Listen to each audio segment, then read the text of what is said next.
রহমানির রহিম। আসসালামু আলাইকুম বন্ধু সকল। আজ আমি একটি গুরুত্বপূর্ণ বিষয় নিয়ে আপনাদের সামনে উপস্থাপন করছি। বিষয়টি হলো দুরূদ শরীফের গুরুত্ব ফজিলত। আমাদের মুসলিম সমাজে কতক শ্রেণী দুরূদ পড়ে, কতক শ্রেণী দুরূদ পড়ে না। কিন্তু কেন পড়ে না তার কারণ হয়তো বা ব্যাখ্যা করা সম্ভব নয়।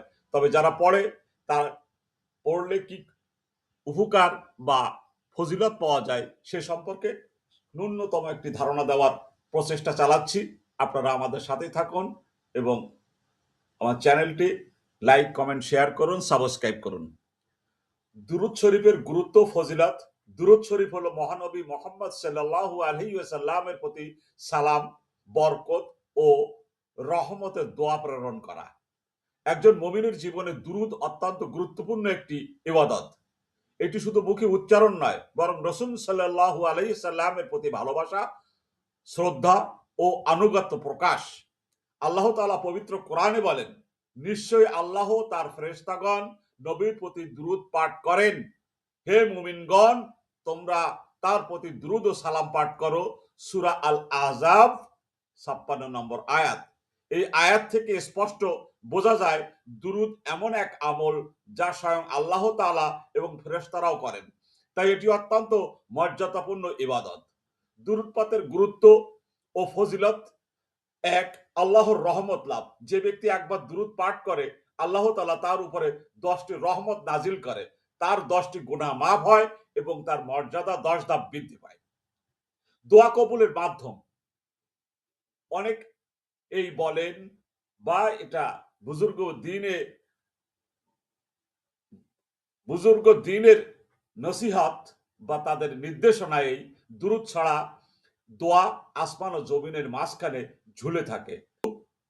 দোয়ার শুরু ও শেষে দুরূদ পাঠ করলে দোয়া কবুল হওয়ার সম্ভাবনা বৃদ্ধি পায়। ৩, কিয়ামতের দিন রাসূল সাল্লাল্লাহু আলাইহি ওয়াসাল্লামের নৈকট্য লাভ। হাদিসে এসেছে কিয়ামতের দিন সেই ব্যক্তি রাসূল সাল্লাল্লাহু আলাইহি সাল্লামের সবচেয়ে বেশি নিকটবর্তী হবে যে সবচেয়ে বেশি দুরূদ পাঠ করেছে। ৪, গুনাহ মাফ ও অন্তরে প্রশান্তি। দুরূদ পাঠ মানুষের অন্তরকে নরম করে, দুশ্চিন্তা কমায়, আত্মাকে প্রশান্ত করে। নিয়মিত দুরূদ পাঠ করলে ঈমানী শক্তি বৃদ্ধি পায়।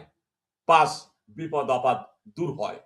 অনেক বুজুর্গ আলেম অভিজ্ঞতায় দেখেছেন বেশি বেশি দুরূদ পাঠ মানুষের বিপদ, সংকট, অশান্তি দূর হয়ে থাকে। কখন দুরূদ পাঠ করা উচিত? নামাজের তাশাহুদের সময়, জুম্মার দিন ও রাতে, দোয়ার আগেও ও পরে, রাসূল সাল্লাল্লাহু আলাইহি সাল্লামের নাম শুনলে, সকাল সন্ধ্যায় জিকিরে, কষ্ট, দুঃখ, চিন্তা, বিপদের সময়।